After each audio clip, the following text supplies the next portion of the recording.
Well, hello again, Solis Wealth family. Greg Solis here for the weekly update. Just wanted to, first of all, give you an update on the family. Jack is turning 22 this week. Can you believe it? It just seemed like yesterday. I was holding him in my arms, looking in his eyes for the very first time. His tears just rolled down my face, and now he's 22. Just can't believe it. Crazy. Nicole's doing great in Hawaii, still loving life there, thriving. Things are going well. And then if you hadn't heard, Emily did pass her driver's test, so she is now officially driving. It's amazing to think for 22 years, essentially, we've been running these kids all over the place with soccer, basketball, football, golf, dance, the whole thing. And then all of a sudden, in one day, it stops. Amazing. Little sentimental, but make no mistake about it, it's nice. Monica and I sit around when Emily goes to dance and we're like, well, I guess we're here alone in the house. It's kind of strange. Anyways, so all's good with the family. Market-wise, a lot going on here. And basically 4 things that I'm seeing right now that are quite interesting. Number one, we saw rates pop up quite a bit. As I mentioned last time, the 10-year Treasury went from about 50 basis points, a historical low, or 0.5%. It's up to about 1.6%. That's a big move. And, the reason is, quite frankly, is the market's telling us that the economy's picking up some steam. And so that's normal. And it's not always a bad thing that rates go up. Usually when rates are going up, it's because, again, there's a strong economy and that stock prices could usually do well in that kind of environment.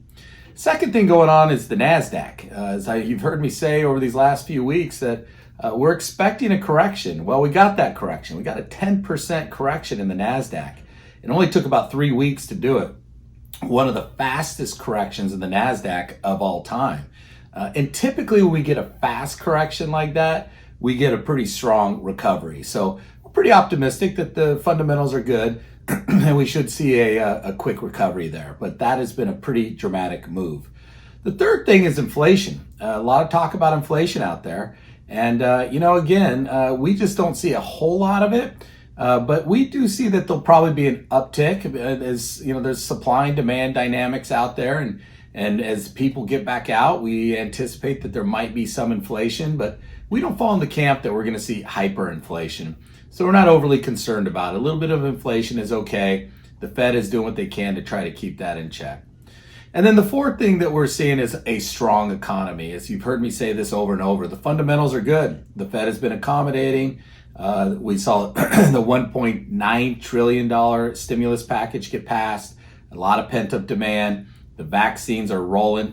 I read here recently 2/3 of all Americans over the age of 65 have been vaccinated. That's great news. And we should see the economy really begin to open up here in the second half of the year. So a lot of good things going on that I think are given good reason for the markets, the stock market specifically, to rally. The correction was healthy on the Nasdaq. We're seeing it starting to bounce back now.